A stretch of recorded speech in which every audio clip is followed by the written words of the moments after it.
Hands still. For asking a question? You're being detained. State the offense. Talking back. That is not an offense. She didn't do anything. Stay out of it. Check the identification in my wallet. We'll get to it. You already refused twice. Stop giving orders. I'm requesting verification. You're in no position to request anything. Sergeant, maybe we should look. Back to your radio. Call the number I gave you. No. It confirms my identity. Everybody knows someone important in cuffs. Then make the call. The screen says state command. Turn that phone over. Put that decision in your report. Enough. Why are the cameras pointed away? Stop talking! Preserve every recording. You don't control this station. Neither do you have procedure. Your camera was facing the desk. You think you're in charge? No. Then lower your eyes. Check my wallet. Still talking back. Still asking for procedure. Sergeant, the seal is official. Put it down, Josh. Sergeant, multiple vehicles. We get vehicles every day, not like those. Who scheduled a detail? Open my wallet. No. Sir, you need to see this. What does it say? Read it. Put it down. Where is she? Sir, she's right here. There's been a misunderstanding. Secure the recordings first. Unlock those cuffs. Now. The steel cuffs clicked shut while half the station watched. "You're being detained for talking back," the sergeant said, pushing a clipboard aside as if her words meant nothing. The black woman in the plain charcoal coat did not shout. She only asked, "Did anyone check the identification in my wallet? Did anyone call the number I gave you? And why is every camera in this room suddenly pointed away?" Then tires stopped outside. Boots struck the front steps in perfect rhythm. One officer looked through the glass doors and went pale. Who was the woman they had just humiliated? And why were uniformed commanders entering the station to salute her? Stay until the final door opens. The cuffs had begun to numb 2 fingers when Lena shifted her wrists against the metal bench. "Stop moving," Officer Grant Keller said. "I'm adjusting my hands. You're in no position to explain anything." Across the booking desk, Sergeant Paul Danner pulled a form from the printer. Warm toner mixed with wet wool and burnt coffee. Rain traced crooked lines down the windows. Beyond the frosted glass doors, dark shapes crossed the sidewalk. Lena kept her voice level. "Have you verified my identification? We'll get to that. You said that 12 minutes ago." Keller leaned over the counter. "You were detained for refusing instructions and disrupting station operations. I asked why a complaint was being refused. You kept talking. That is not an offense." The waiting room had gone still. An older man held a creased complaint form against his chest. A woman near the vending machine stared at the floor. The young patrol officer by the radio console, Joel Harris, watched Lena's open wallet beside a tray of keys. Danner clicked his pen. "Full name?" "You have it." "I want to hear it." "Lena Brooks." Harris's eyes moved toward the wallet. Keller noticed. "What?" "Nothing, sir." "Then handle the radio." Lena's phone vibrated beneath a clear evidence sleeve. A. Fields. The call stopped, then began again. Danner slid a clipboard over the screen. "You should answer that," Lena said. "No one is answering your phone." "The caller can confirm who I am." Keller gave a short laugh. "Everybody knows somebody important once the cuffs go on." "Then let the record show I asked you to verify it." Danner's pen stopped for half a second. He pressed harder after that. From outside came the first measured strike of boots on stone. Harris looked toward the doors. "Sergeant, finish the log. There are several vehicles pulling in. We have vehicles every day. Not like these." Headlights swept across the lobby ceiling. Car doors closed in sequence. The sound was too coordinated for ordinary visitors. Keller straightened. "Who scheduled a detail?" Danner checked the clock. "No one." Another set of boots joined the first. Wet soles struck the steps in a steady rhythm. 4, then 6, then more. The woman by the vending machine moved aside. Lena lowered her hands to ease the metal pressing against her silver watch. "Sergeant Danner." He kept his back to her. "What now?" "Open my wallet." "No." "Read the identification behind my license. You don't direct this station. I'm trying to prevent your next decision." Keller turned. Was that a threat? No, it was an opportunity. Harris crossed from the console before Danner stopped him. He lifted the wallet by one corner. Behind the driver's license sat a dark credential card with a raised gold seal. His thumb froze. "Sergeant," he whispered, "put that down." Harris did not move. The color left his face. Keller rounded the desk. "What does it say?" The boots stopped directly outside. For 1 second, rain ticked against the windows and the evidence refrigerator hummed. Harris looked from the seal to Lena, then toward the figures beyond the frosted glass. "Sir," he said, unable to finish. The doors began to open. At 6:45 a.m., Lena turned off the kitchen faucet and listened to the old pipes settle. Rain tapped the fire escape. 2 cups of coffee cooled beside a tarnished service badge on the table. Camilla entered in stocking feet, carrying a navy jacket. "You're already dressed." "I have a long morning. You said today was unofficial." "It is. You're wearing the coat you use when people are about to disappoint you." Lena glanced at the charcoal wool. "It's raining." That was not a denial. Camilla smiled, but her fingers kept smoothing the same crease from her sleeve. At 26, she had her mother's steady eyes and little patience for ceremonies. In 3 hours, she would take her oath as a public defender. Lena turned 1 cup so the handle faced her daughter. "Eat something." "I can't." "Half a piece of toast." "Is that an order, Colonel?" "Not until next week." Camilla lifted the old badge. Its edges were worn pale from years in her grandfather's pocket. "Why is this out?" Lena closed her hand around the cold metal. "Because he carried it on his first day. And you carried it on yours. For 14 years. Camilla studied her. "You're giving it to me. After the ceremony. Then you have to be there." "I will." "Not a call. Not an assistant with flowers. You." Lena held her gaze. Front row. The kettle clicked as it cooled. Camilla nodded once, accepting the promise with more care than celebration. At 7:20, Lena stood in the hallway, fastening her silver watch. Her phone lit with a message from Lieutenant Colonel Aaron Fields. "Convoy departs at 10:35. Formal welcome at Greyhaven Station, 11 o'clock sharp." She typed, "I'll meet you there." Camilla leaned against the doorframe. "Why go alone first?" "Walls talk differently when they don't know who is listening." "That sounds like Grandpa. He usually said it after someone lied." "And if they lie to you?" Lena slipped the badge into her coat. "Then I'll know where to begin." Camilla stepped forward and fixed Lena's collar. "My oath starts at noon. They close the doors at 11:55. "I know. You always know the time." Lena kissed her forehead. "Today, I'll respect it." By 8:10, traffic crawled beneath a low gray sky. Wipers dragged across the windshield with a rubber squeak. Lena passed the government complex where her name would be announced the following week, then turned toward Greyhaven's regional station without escort or insignia. At a red light, Camilla called. "Did you eat the toast?" Lena asked. "That is not why I called." "Then no. I wanted to hear you say it again." Lena watched pedestrians hurry beneath umbrellas. "Front row." Camilla exhaled. "Good. I saved the seat beside me." Greyhaven Station appeared beyond wet maples, its entrance washed in blue-white light. Lena parked at the far end of the visitor lot and tucked her phone into her coat. Before reaching the doors, she noticed an elderly man under the awning trying to keep a folded complaint form dry beneath his hat. A uniformed employee opened the door, saw the paper, and said, "You'll have to come back another day." The man's shoulders dropped. Lena checked her watch, then stepped under the awning. "What happened to your form?"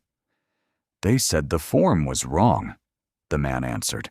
pinning one corner beneath his palm as rain pushed under the awning. Lena moved closer. "May I see it?" He handed over 3 pages. "Walter Price, 67. I drove a school maintenance van for 32 years. Never lost a vehicle until the city towed mine from outside my building." The paper smelled of wet ink. A blue dot trembled near the signature line. Why was it towed? They wrote that the permit was expired. It wasn't. The glass doors opened. A woman in a gray cardigan held them with one hand. Her badge read, Nina Patel. She was 36, with red reading glasses. "Mr. Price, I told you," she said. "The sergeant isn't taking this today. I only need a receipt. You need transportation. They sent me here." Nina rubbed her temple. "Then contact them again." Lena stepped inside. Air carried burnt coffee and floor cleaner.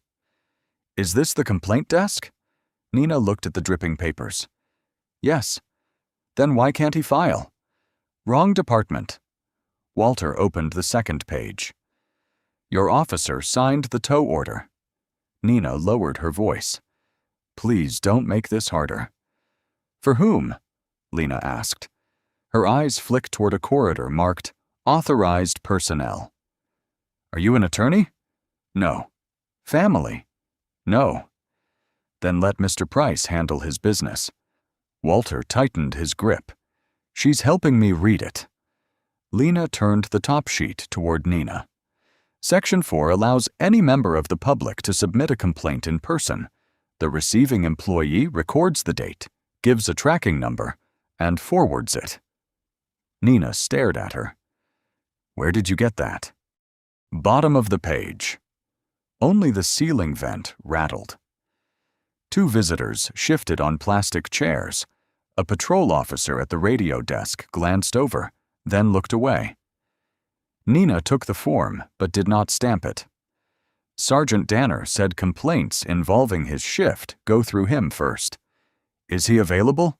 "He's busy." "Then log it and route it to him." "I can't." "You mean you were told not to?" Nina looked past Lena. "Those are the same thing here." Walter swallowed. "This is my 3rd morning. The van has the lift for my wife's chair. Every day in storage costs another $140. Lena checked her watch. 8:21. "What happened the first 2 mornings?" "They sent me to transportation, then the tow yard. The yard showed me the officer's order. Yesterday, Sergeant Danner folded it and said mistakes happen." "Did he give you his name in writing?" Walter shook his head. Lena placed the form flat on the counter. "Ms. Patel, stamp the date. You do not have to decide whether he is right. You only have to record that he came." Nina reached for the stamp, then stopped when a door opened behind her. A broad man with graying hair stepped into the lobby, fastening one cuff. His eyes landed on Walter, then on Lena's finger beside Section 4. "Nina," he said, "why is that paperwork still on my counter?" She pulled her hand away. Walter's pen touched the page again, leaving another blue mark. A younger officer came around the desk. Grant Keller's polished shoes clicked against the tile. "Because," he said, looking directly at Lena, "someone here doesn't understand when she's been told no." "Then explain it," Lena said.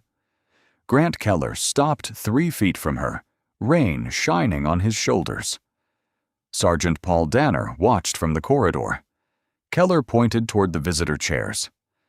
"Sit down and let staff do their jobs. Mr. Price has tried for 3 days. This does not concern you." Walter folded the damp complaint against his coat. "She only showed us the rule."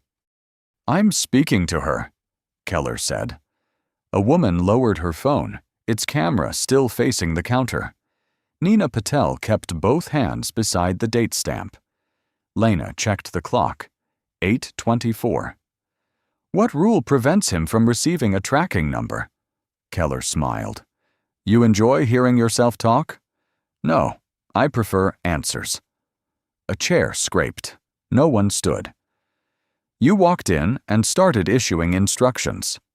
I read the procedure on your form. You're talking down to me. I'm asking you to follow it. The sealing tubes buzzed. Walter's wet sleeve smeared the blue dot near his signature. Danner approached with tired eyes and a coffee stain beneath one cuff. What's the problem? She refuses to stop interfering. Danner studied her coat. Are you connected to this complaint? I witnessed your staff refuse to register it. That wasn't my question. It is the relevant fact. Keller exhaled. There. That tone. What tone? The one that says you think you're in charge. Nina reached for the stamp. Danner glanced at her, and her hand stopped. Mr. Price needs a dated receipt, Lena said. He needs to leave, Keller replied. Walter fumbled with his top button. Please, my wife has an appointment at 10. The tow order carries your unit number, Lena said. Keller's expression changed. Harris at the radio desk noticed. Danner lifted the form. Where did you get this? The tow yard. We'll review it internally. Give him the original back. Keller's voice rose. Do not tell my sergeant what to do. Several heads turned. The woman with the phone lifted it an inch. Keller moved between Lena and Walter. Last warning. Step away. Under what policy? Because I said so. That is not a policy. Harris's hand hovered above the radio, then withdrew. Keller pointed at Lena. You don't get to talk to me like that. How should I speak while asking you to follow your own procedure? For 1 second, only rain tapped the glass. Then Keller said, louder, People like you think a calm voice makes disrespect invisible. Walter flinched. Danner did not correct him. Lena's gaze remained steady. State your name and badge number. You can read. For the record. Grant Keller, 417. And yours? She asked Danner. You're collecting names? I'm preserving facts. Danner folded Walter's complaint and slid it beneath blank forms. This conversation is over. Lena removed her phone. Then preserve lobby video and audio from 8:15 onward. Keller raised his palm. Put the phone down. I'm not recording. Now. The screen lit with a call from Camilla. Lena silenced it and placed the phone beside the unstamped form. Danner leaned toward Keller. Move her away from reception. Keller opened the counter gate. Behind him, Nina gripped the date stamp, but Danner covered the form before she could bring it down. Keller pushed through the gate and stopped beside Lena's phone. Step away from the counter. I'm standing still. Then move. Lena looked at Danner. Write down the command center number first. He laughed. You think we need Richmond's permission to manage a lobby? You need to verify my identity before making this worse. Danner held out his hand. Lena recited 10 digits. Nina Patel copied them onto a yellow note until the paper tore. Call it, Lena said. Danner slid the note beneath Walter Price's folded complaint. We'll verify you when we're ready. My name is Lena Brooks. That office is staffed around the clock. Keller picked up her phone. Unlock this. No. Then it goes into property. The screen vibrated. A. Fields appeared, followed by State Command. Keller's thumb paused over the decline button. Joel Harris leaned forward. Sergeant, that may be worth checking. Danner turned. Did anyone ask you? No, sir. Then monitor your channel. Harris sat back. The vibration stopped, then began again against the metal counter. Keller sealed it inside a clear evidence sleeve. Persistent friend. Deputy Commander, Lena said. Of what? Call the number. Danner set down his empty coffee cup. You challenged my staff, and now you're inventing titles. Walter raised one hand. She didn't invent the rule. Keller swung toward him. Sir, sit down. Walter's fingers missed his coat button twice. The woman near the vending machine watched with her phone against her chest. Lena moved toward him. Keller blocked her. Away from the desk. He is not your suspect. Neither were you until you stopped listening, Nina whispered. Sergeant, I can make the call. Danner's head turned. No. Why not? Lena asked. I decide what requires verification. And you refuse anything that could contradict you. Keller reached for her elbow. She withdrew before he touched her. Do not put your hands on me. Then comply. I have complied with every lawful instruction. His jaw tightened. There's that tone again. Harris's radio crackled. State detail en route. Arrival approximately. Danner turned the volume down. Lena checked the clock. 8:29. My identification is in my wallet. My deputy is calling. Your radio announced a state detail. You still have time to correct this. Keller laughed. You built a whole story. Danner folded the note and tucked it beneath his clipboard without dialing. Remove her phone. Keller carried the sealed device toward the evidence tray. It vibrated before he reached it. Harris stood. Sergeant, the caller name says Fields. Sit down. Sir, Colonel Brooks is the name on next week's command bulletin. The coffee machine hissed. Nina's hand froze above the stamp. Keller glanced at Lena, then at the wallet beside the tray. Danner's face hardened. You're reading too much into a screen. Harris remained standing. The call ended. A message appeared through the sleeve. Arriving in 12 minutes. Confirm your location. Keller turned the screen face down. Put that decision in your report, Lena said. No one answered. Beneath Danner's clipboard, the unused command center number disappeared under another blank form. The radio call faded into static, but Keller kept Lena's phone face down. Step behind the line, he said. There is no marked line. Then make one in your head. Walter Price shifted beside the counter.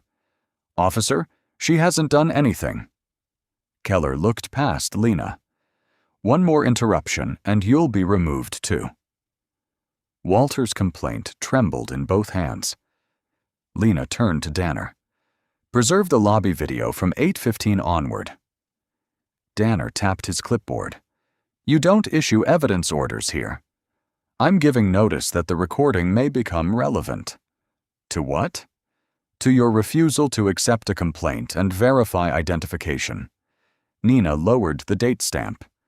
Sergeant, the cameras overwrite after 30 days. Not your concern, Danner said. Keller stepped closer. You were told to stop interfering.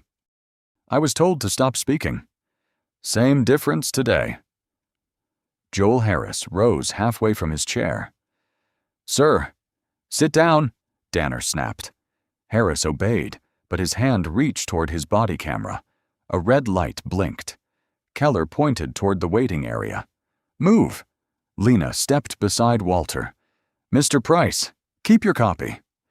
Danner pulled it from his hands. That's station property now. It was never logged, Lena said. Enough. The woman near the vending machine lowered her phone, though its lens remained aimed between her fingers. Keller reached for Lena's elbow. She moved back. Do not touch me without stating your purpose. My purpose is compliance. That is not a legal basis. His face flushed. You're obstructing station operations. Which operation? Danner answered first. Detain her. Nina whispered, Sergeant, maybe we should make the call. No. Harris stood. Sir, her wallet. Not another word. Lena watched Keller remove the cuffs. Before you do that, read the identification behind my license. You don't get special treatment. I'm asking for ordinary procedure. Hands behind your back. Walter stepped forward. She came in to help me. Keller raised his voice. Back up. Walter stopped so quickly, his heel struck a chair. The legs scraped across the floor. No one moved to steady him. Lena placed her hands behind her. State the reason for detention. Disorderly conduct and refusal to comply. I have not raised my voice. You keep talking back. The coffee machine clicked off. The lobby fell quiet enough for rain to tick against the glass. Then the first cuff closed. Cold steel caught the edge of Lena's silver watch. Keller tightened the second until 2 fingers began to tingle. Too tight, she said. They're secure. That wasn't my question. Her phone lit inside the evidence sleeve. Camilla Brooks flashed across the screen. Lena turned her head. Let me answer once. Keller picked it up. That call matters. So does following instructions. The phone rang once. His thumb pressed decline. The screen went black. Walter lowered his complaint. Nina stared at the unused date stamp. Harris's jaw moved, but no words came. Danner opened the gate toward booking. Take her off the floor. As Keller guided Lena forward, the red light on Harris's body camera kept blinking.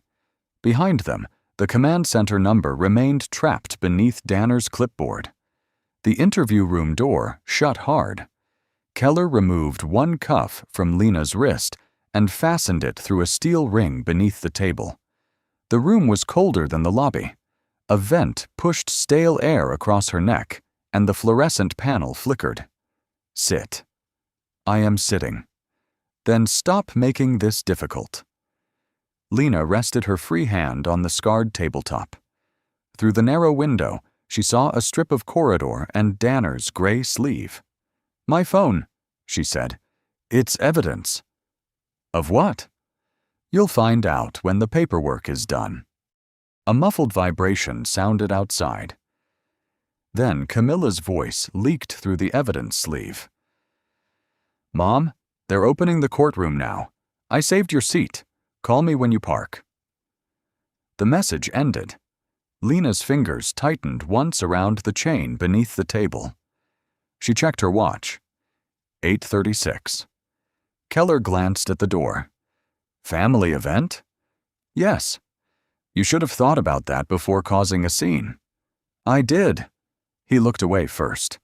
Outside, a printer started. Paper slid into a tray.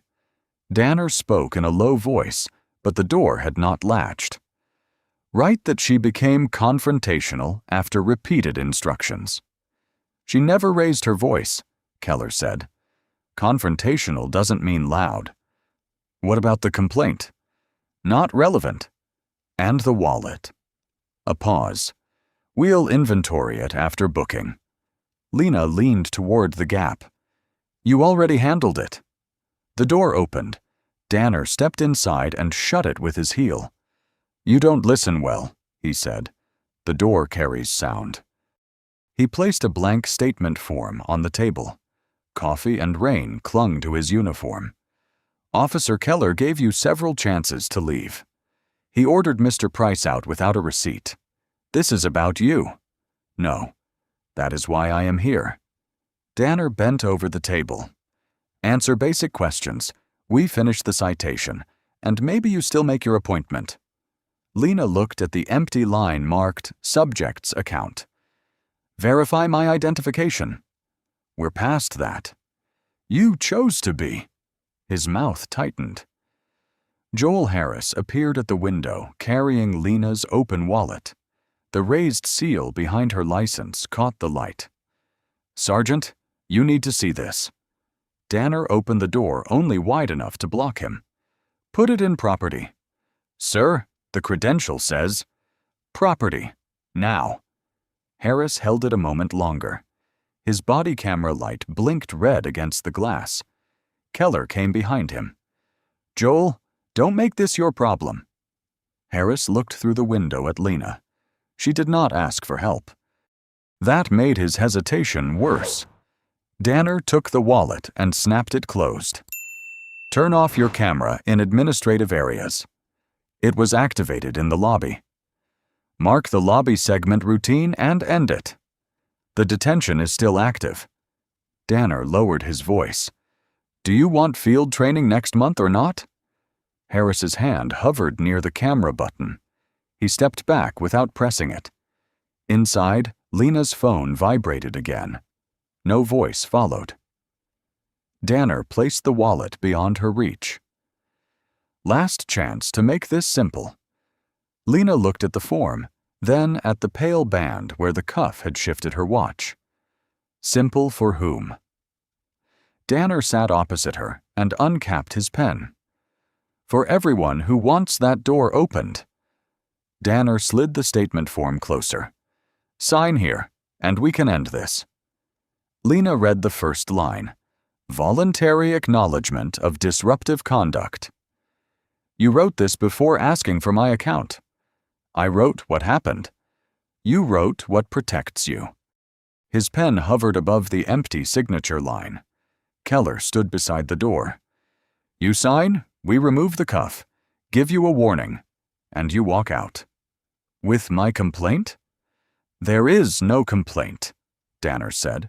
Mr. Price submitted one. He brought paperwork. It became a complaint when your employee accepted it. Danner leaned back. You want to make your family a vent? Lena glanced through the window. Her phone sat on a shelf outside, dark now. Yes. Then stop turning this into a crusade.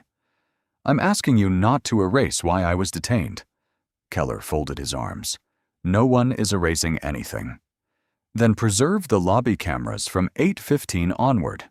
Preserve dispatch audio, call logs, Mr. Price's documents, my property intake, and every body camera file connected to this detention. Danner's pen stopped. You think saying preserve makes you an investigator? No, it puts you on notice. A cart rattled past. Somewhere near booking, a microwave chimed. The ordinary sounds made the steel at Lena's wrist feel colder. Danner tapped the line. Sign that you misunderstood instructions and agree not to pursue a complaint against staff. We release you now. Or we continue booking, Keller added. Lena lifted the paper with her free hand. The chain scraped beneath the table. The final paragraph stated that no improper procedure had occurred. She set it down. No. Keller's jaw tightened. You're choosing this. You chose it when you refused verification. Danner pushed the pen toward her. It rolled an inch and stopped against the form. Think carefully. I have. Your daughter may not see it that way. For the first time, Lena's eyes hardened. Do not use her to obtain my signature. The room went still. Danner pulled back his hand. Fine. Full booking. He opened the door. Keller, prepare the citation. Joel Harris waited in the corridor with a tablet against his chest. His body camera still blinked. Sergeant, I need the classification for the footage. Routine contact. It includes a detention. Then administrative. Harris glanced through the doorway. Administrative footage can be overwritten during the next sync. Danner lowered his voice. Mark it and move on. Harris looked at Lena. She did not ask him for anything. He opened a menu on the tablet. His thumb moved past routine and selected evidentiary hold. The screen flashed. Retention locked. Keller noticed. What did you just do? Completed the classification. Show me. Before Harris could answer, the radio crackled through the corridor. Greyhaven Station. Confirm reception for incoming State Command detail. Estimated arrival. 8 minutes. Danner turned toward the sound. Keller stepped away from the room. Harris lowered the tablet, hiding the locked file against his uniform. Lena looked at the unsigned form and the pen resting above the empty line. "Sergeant," she said, "you have 8 minutes left to make one honest decision." Danner did not pick up the pen. The radio repeated the message before anyone moved. "Greyhaven Station. Confirm reception for incoming State Command detail. Estimated arrival. 8 minutes."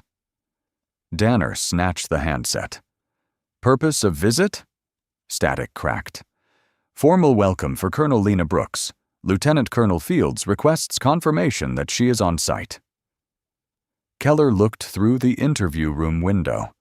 Lena sat with one wrist fixed to the steel ring, the unsigned form beneath her hand. Danner pressed transmit.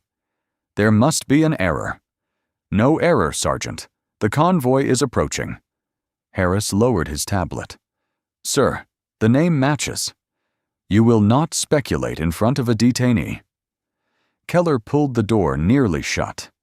Maybe she read the bulletin and borrowed the name. Lena's voice crossed the gap. "Call the number I gave you." No one answered. Headlights swept over the wet windows. Tires hissed through standing water. Nina Patel rose. "There are 5 cars." Danner smoothed his shirt. "Everyone returned to normal duties." Walter Price held his damp complaint. "Normal seems to be the problem." Keller pointed at him. "Stay out of this." Car doors closed outside. Boots struck the sidewalk in measured rhythm. Harris followed Danner. "Sergeant, her credential was visible." "You saw a seal." "I saw her photograph, full name, and State Police Command." Keller gripped the key. "Why didn't you say that before?" "I tried." Danner stepped close. "You are probationary. Think carefully about what you claim to remember." The body camera light blinked between them. Harris glanced at its red reflection on his tablet. "I remember what it recorded." The lobby doors opened. Cold, rain-scented air swept across the tile. Lieutenant Colonel Aaron Fields entered first, 44, broad-shouldered, silver at his temples, rain on his cap. 4 command officers followed. Fields scanned the room. "Sergeant Danner?" "Yes, sir." "Colonel Brooks was due before the briefing. She stopped answering her phone." "Where is she?" Danner's mouth opened without sound. Keller shifted in front of the corridor. Fields noticed. "What is behind that door?" "A routine detention," Keller said. "For whom?" The vending machine hummed. Water dripped from the visitors' coats. Fields removed his cap. "I asked a direct question." Harris stepped away from Danner. "Officer?" Keller warned. Harris nearly dropped the tablet. "Sir, the woman in that room gave the name Lena Brooks." Fields turned. "She provided a state command number. Her wallet contains a command credential. Sergeant Danner ordered it placed in property without verification." Nina covered her mouth. Walter stood. Fields crossed the lobby. "Open the door." Keller did not move. "That is an order." The key shook against the lock before he found the slot. Fields saw the cuff, the unsigned form, and the pale mark beneath Lena's watch. His face changed, but his voice stayed controlled. "Colonel Brooks?" Lena lifted her eyes. "Lieutenant Colonel," she said, "before you remove anything, secure every recording in this building." Fields turned toward the corridor. "Lock the evidence systems. No file is touched." Behind him, every command officer straightened as the door opened fully. Fields stepped into the interview room and held out his hand to Keller. "The key." Keller dropped it into his palm. Fields unlocked the cuff from the steel ring, then Lena's wrist. When the metal opened, the station seemed to inhale. Rain tapped the glass. Lena rubbed 2 numb fingers once. "My phone." Nina brought it from the evidence shelf. The screen showed 3 missed calls from Camilla and 7 from Fields. "Colonel," Fields said, "do you need medical attention?" "No." Danner stood in the corridor, his clipboard at his side. "Sir, we had no confirmation of her identity." Lena looked at the yellow note beneath his papers. "You had a number." Keller spoke quickly. She was disruptive in the lobby. Walter Price stepped forward. "She asked you to take my complaint." Danner turned on him. "This is an internal matter. It became mine when you took my papers." Fields faced Harris. "Secure every body camera file connected to this contact." "Already locked, sir." Danner's head snapped toward him. Fields nodded. "Good decision." He opened the door wider. Senior commanders filled the corridor. One by one, they recognized Lena. Backs straightened. Hands rose to brows. The salute moved through the lobby, without a word. Harris joined first. Keller hesitated, then raised his arm. Danner followed last, his fingers barely touching his brow. Lena stepped into the lobby. The opened cuff remained in Fields's hand. "At ease." Arms dropped. She looked past the uniforms to Walter. His complaint was still beneath Danner's clipboard. "Mr. Price, come to the desk." Walter crossed the tile slowly. "Nina, stamp the date it was first presented." Danner cleared his throat. "Colonel, that form has not been reviewed." "That is not what the stamp means." Nina pulled it free. Her hand shook as she pressed the seal onto the page. "Tracking number?" Lena asked. Nina entered the details. G2674. "Write it on every copy." Walter watched the ink dry. "That's all I asked for." Lena met his eyes. "It should not have taken this." Fields held up the cuff key. "What do you want done with the officers?" "Nothing improvised." Keller looked up. "Place Sergeant Danner and Officer Keller on administrative leave pending independent review. No access to reports, video, evidence storage, or witnesses." Danner's face tightened. "May I explain?" "You will have that opportunity on the record." "And the station?" "Continues operating." She turned to Harris. "Send your complete footage directly to professional standards." "Yes, ma'am."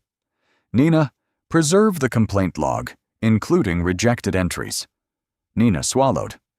"There are more." Lena paused. "How many?" "I don't know. Enough that Sergeant Danner told me to stop numbering them." The room changed again. Fields looked toward the records office. Lena checked her watch. 8:49. Camilla's ceremony doors would close in just over an hour. She removed the old service badge from her coat pocket and placed it beside Walter's stamped form. "Seal the records room," she said. "This is no longer about one detention." Outside, rain kept falling, but every face inside had turned toward the stack of complaints no one had been allowed to count.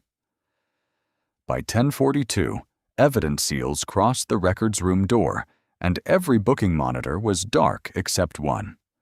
A recording indicator glowed in its black screen. Lieutenant Marissa Cole arrived alone, 41 and compact, wearing silver-rimmed glasses. "Who touched the systems after Colonel Brooks gave the preservation order?" "No one," Fields said. Cole looked at Harris. "Your answer, too?" "Yes, ma'am. I locked my camera file before command arrived." "Show me." Harris connected the unit. Keller and Danner waited in separate offices behind glass. Cole watched the lobby footage. Lena asked for Walter's complaint to be logged. Keller stepped closer. Danner covered the command center number with his clipboard. Cole froze the image.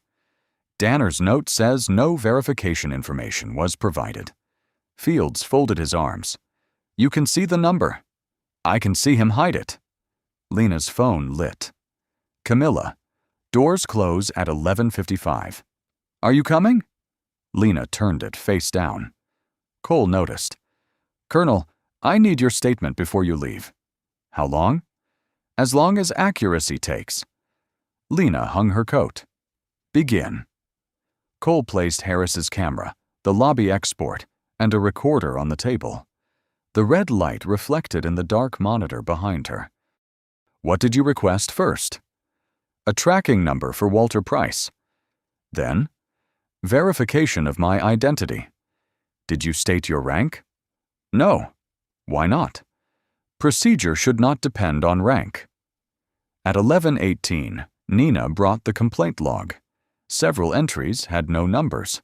Others had initials, but no dispositions. Cole touched one blank line.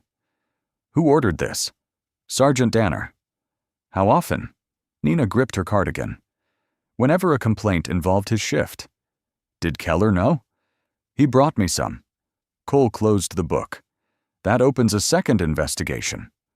From the corridor came Keller's voice. I followed supervisory direction. Danner answered from the opposite office. He chose to detain her. Cole did not turn. Move them farther apart. At 11:37, call records appeared on screen. Lena's command center number was never dialed. 7 calls from Fields and 3 from Camilla were ignored. Cole opened Danner's account. He says your phone showed only unidentified personal calls. Harris shifted. The names were visible. Your footage confirms it. Keller claimed Lena had raised her voice and advanced toward him. The video showed her standing still while he crossed the lobby. The red indicator blinked against the dead monitor. On, off, on. At 11:52, Camilla called again. Lena watched the screen until it stopped. Take it, Cole said. The courthouse doors are closing. You can explain. Not before the oath. Lena set the phone beside the recorder. Continue. At 12:14, Cole signed the preservation order. The footage, logs, and complaint register establish contradictions. This goes to a disciplinary hearing. When? Fields asked. Within 10 days. Every witness under oath. Through the glass, Keller stared at Danner. Danner stared at Harris. Cole closed the files. Your daughter belongs on the witness list only if you choose. Lena read Camilla's unanswered message. No, she said. She belongs in the last row, where she can hear the truth with everyone else. 10 days later, the hearing room smelled of polished wood and damp coats. Retired Judge Eleanor Shaw, 63, entered through a side door with a silver braid coiled at her neck. She set 3 folders beneath the microphone and faced the gallery. This panel will hear facts, not rank, rumor, or loyalty. Understood? Yes, ma'am, came the uneven reply. Lena sat at the witness table in a dark suit, her silver watch beside untouched water. In the last row, Camilla occupied one chair. The seat beside her remained empty, a folded program from the missed oath ceremony across it. Walter Price testified first. How many times did you try to file your complaint? Shaw asked. 3 mornings. And on the 3rd? Walter glanced toward Lena. She read the form aloud. That was all. She didn't threaten anyone. She didn't raise her voice. Keller shifted at the opposite table. Counsel asked, Did Colonel Brooks identify herself as State Command? No. She asked them to do for her what she asked them to do for me. Check the record. Walter unfolded his stamped receipt. This number took less than a minute. They made it cost her hours. The room stayed quiet long enough for the ventilation fan to click twice. Joel Harris took the chair next. His collar sat crooked, and his thumb rubbed the edge of his body camera mount. When did you suspect the detainee's identity? Shaw asked. When I saw the seal behind her license. Why did you not intervene? I tried to speak. That was not my question. His fingers stopped. I was afraid Sergeant Danner would block my field certification. Danner stared ahead. So you believed the detention might be improper? Yes. And remained silent? Yes, ma'am. Camilla lowered her eyes to the program on the empty chair. Harris looked toward Lena. "I'm sorry." Lena gave no answer. Shaw did. "An apology does not alter the record. Continue." The synchronized footage played on a wall screen, the command number sliding beneath Danner's clipboard, Camilla's name glowing on the phone, Keller pressing decline. From the last row came the crackle of paper. Camilla had folded the program through the printed line, "Reserved for family." During recess, Lena found her alone near the courthouse window. Rain blurred the stone steps outside. "You heard the message," Camilla said. "Yes." "You knew the doors were closing." "Yes." "And you stayed." "I had to preserve the evidence." Camilla pressed the program against her palm. "You always have a reason." Lena did not defend herself. "I saved the chair," Camilla continued. "Everyone kept looking at it." "I know." "No. You know the time. You don't know the chair." Lena's hand moved toward the old badge in her pocket, then stopped. "I promised you," she said. The promise was still broken. Camilla looked at her then, not softened, but listening. A clerk opened the hearing room door. "Colonel Brooks, the panel is ready." Camilla placed the creased program on the windowsill. "I'll stay." Back inside, Judge Shaw lifted the next file. "Call Sergeant Danner." As he rose, Nina Patel entered, carrying a sealed box marked "Rejected Complaints." 2 years. The bottom sagged under its weight. Every head turned toward it. Nina set the box on the evidence table. The cardboard cracked. Judge Shaw looked over her glasses. "What is inside?" "Complaints that were never assigned numbers," Nina said. "Some were returned. Some were marked as questions. Some were put in storage." "How many?" Lieutenant Cole lifted the first bundle. 43 confirmed. We are matching names to lobby footage." Danner's attorney rose. "These documents have not been authenticated." "They were found in a locked cabinet beside his shift schedules," Cole replied. "His initials appear on 28. The hearing resumed with the box open between them. One file described a tenant turned away after reporting property damage. Another came from a delivery driver whose phone had been held during questioning. Walter's tow complaint sat on top, finally stamped and numbered. Nina took the witness chair. "Why did you follow the instruction?" Shaw asked. Nina twisted one red arm of her glasses. "Because people who challenged Sergeant Danner lost weekend hours. Then good assignments. Then they were called difficult." "Did he ever say, 'Hide complaints'?" "No. He said, 'Don't create trouble where none exists.' We understood." Danner looked down. Keller testified after lunch. He insisted Lena had been aggressive. Cole played the synchronized recording. His report said she advanced on him. The video showed him crossing the floor while she remained beside Walter. His report said she refused to identify herself. The audio captured her name, the command center number, and 3 requests to inspect her wallet. Judge Shaw stopped the footage. "Officer Keller, which part of your report is accurate?" His lips parted. No answer came. By late afternoon, the panel returned with findings. Keller was dismissed for filing a false account, refusing identity verification, and using detention to end a lawful complaint. Danner was removed from supervision, suspended pending separation review, and referred for misconduct tied to the hidden files. Danner did not argue.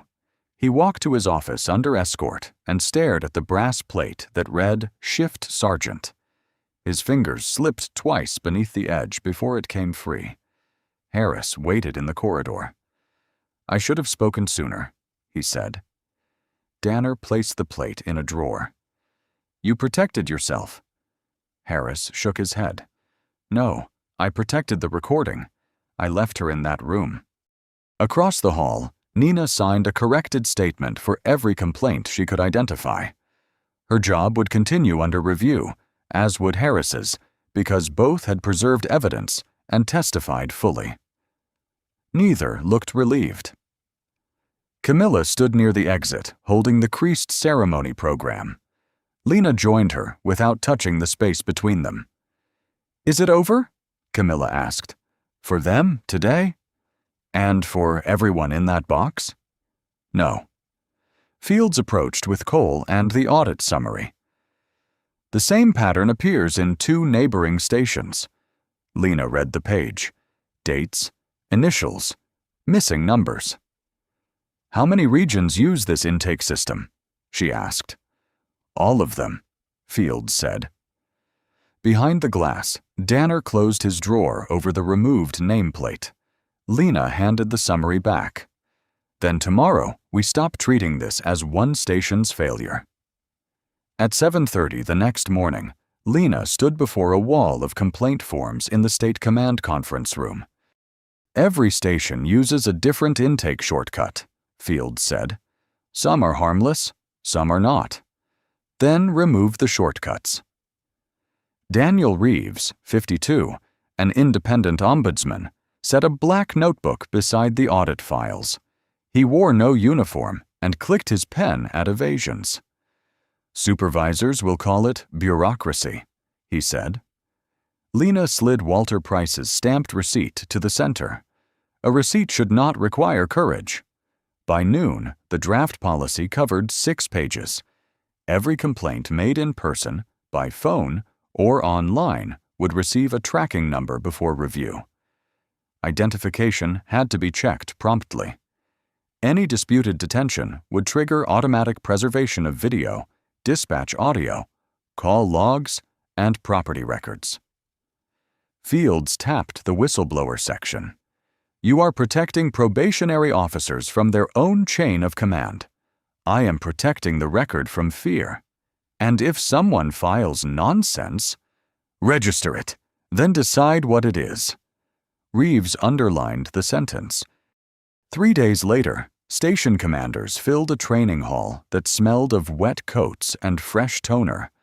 Some crossed their arms when Lena announced independent audits and a public complaint tracker. A captain raised his hand. "Colonel, this removes local judgment. It removes local disappearance. We'll drown in paperwork. Then the public will see the workload you say does not exist." Joel Harris stood at the back beside Nina Patel. His field certification had resumed under a different supervisor. Nina wore a blue badge marked Intake Review. During the break, she approached Lena with a folder. "There are 61 old entries now," Nina said. "We found names in visitor logs. Contact every person. Some may not return. Then we go to them." Nina held the folder tighter. "I should have numbered them the first time." Lena watched officers carry coffee into the hall. "Number the next one correctly." The system launched on December 1st at Greyhaven. Walter arrived at 9:06 in the same brown coat, though his tow fees had been refunded. He came to watch. A young clerk received the first new filing from a delivery driver. She stamped the page and turned the monitor toward him. "Your tracking number is G-3101. That's it?" "That's the beginning." On the public screen above the waiting area, the entry appeared. "Received. Independent review pending." Walter removed his cap. For months, the screen had shown only closed or no action required. Now, the new line remained open in bright letters. Fields leaned toward Lena. "Communications wants to call this the Brooks Reform." "No. They say the name will help. Names become monuments. Procedures must become habits." Reeves joined them. "Then what do we call it?" Lena looked toward the entrance as the clerk held the door for an elderly woman carrying a thick envelope. "The open door rule." Walter placed his old receipt beneath the screen and smoothed its bent corner with one thumb. The woman entered without being asked whom she knew. At every regional station that morning, the same new status appeared for the first time: received, numbered, and impossible to erase. 3 months later, Walter Price walked into Greyhaven Station carrying the bent receipt Lena had helped him obtain. The new clerk looked up. "How can I help you, sir?" "I came to check an old complaint." "Do you have the number?" "G2674. The clerk typed it in. "Your tow fees were refunded, the order was reversed, and the review is complete." Walter glanced at the public screen above the waiting area. Received, reviewed, resolved. Nina Patel brought him a copy. Her red glasses hung from a blue intake badge. "I'm sorry it took this long," she said. "It took longer for other people." "I know."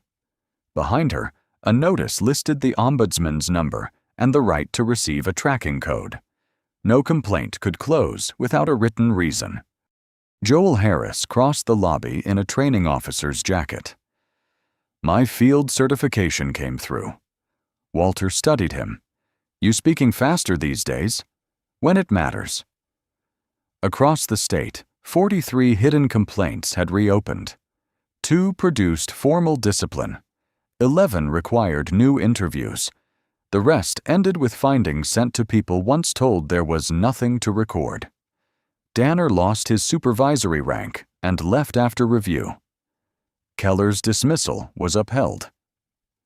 That afternoon, Lena sat before a state oversight panel with Daniel Reeves beside her. Winter light crossed her silver watch. A committee member asked, "Did this reform happen because the station failed to recognize your rank?" "It happened because the station failed to recognize a complaint." "Would the outcome have been different if you were not a colonel?"